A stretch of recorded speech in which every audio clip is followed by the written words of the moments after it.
নম্বর ইউনিটের সম্মানিত সভাপতি এবং মঞ্চে উপবিষ্ট আমাদের সিনিয়র নেতৃবৃন্দ, নির্বাচিত প্রধানমন্ত্রী ছিলেন, তারই ধারাবাহিকতায় তারই উত্তরসূরি রেখে গেছে। আমাদের যারা সর্বোচ্চ পর্যায়ে আছে দোয়ারখানা দ্বারা পরিচালিত করে বিএনপি নেতা আরেক জিনিস, উনি যেহেতু বাদী পেয়েছেন দোয়ারপুরের বড় মানুষের আপনাদের দুঃখে সুখে আমরা কি আপনাদের পাশে থাকি না? তাহলে আমি আওয়াজ পাওয়ার জন্য ধানের শীতে ভোটটা আপনাকে দিবেন না দিবেন না?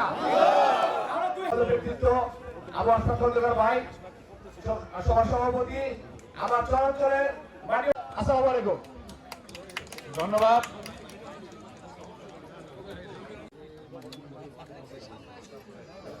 জোহার উপজেলা বিসমিল্লাহির রহমানির রহিম। পবিত্র জুমা নামাজ পড়ে সবাই এখন ক্ষুধার্ত হবে। কৃষক, শ্রমিক, জেলে, তাঁতি, মজুর সম্মিলিত ভাবে মা বোনেরা, বিশেষ করে মা বোনেরা সকাল সকাল উঠি আমরা 7টার মধ্যে উঠে কেন্দ্র দাঁড়িয়ে যাবো ইনশাআল্লাহ। আমরা এসেছি তার জন্য আমরা ধানের শীষ ঢাকায় ভোট দেওয়ার জন্য স্বাধীনতা যুদ্ধের সময় যারা বিরোধিতা করেছিল তারা দেশের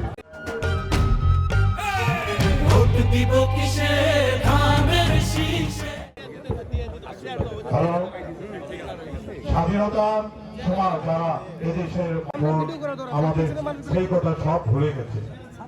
যুবক ভাইরা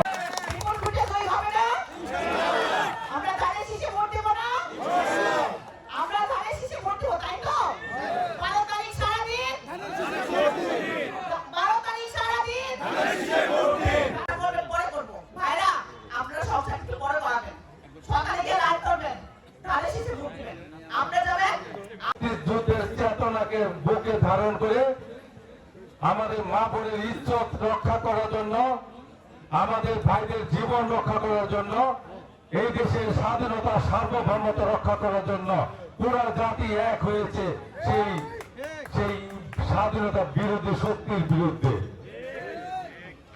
তাই আসুন আগামী দিনে স্বাধীনতা পক্ষে সমস্ত শক্তির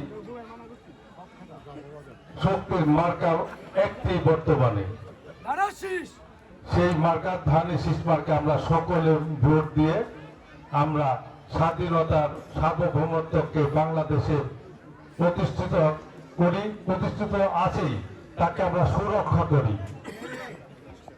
বিশেষ করে দেশ নেত্রী ছিলেন বেগম খালেদা জিয়া, তিনি আমার কবরখানা তুমি জান্নাতুল ফিরদাউস হিসেবে কবুল করিয়া নাও। কবরখানা তুমি জান্নাতুল ফিরদাউস হিসেবে কবুল করিয়া নাও। এই মঞ্চের ভিতরে উপস্থিত প্রধান অতিথি কালিমা ইন্নাল মাউতি লা ইলাহা ইল্লাল্লাহু মুহাম্মাদুর রাসূলুল্লাহ।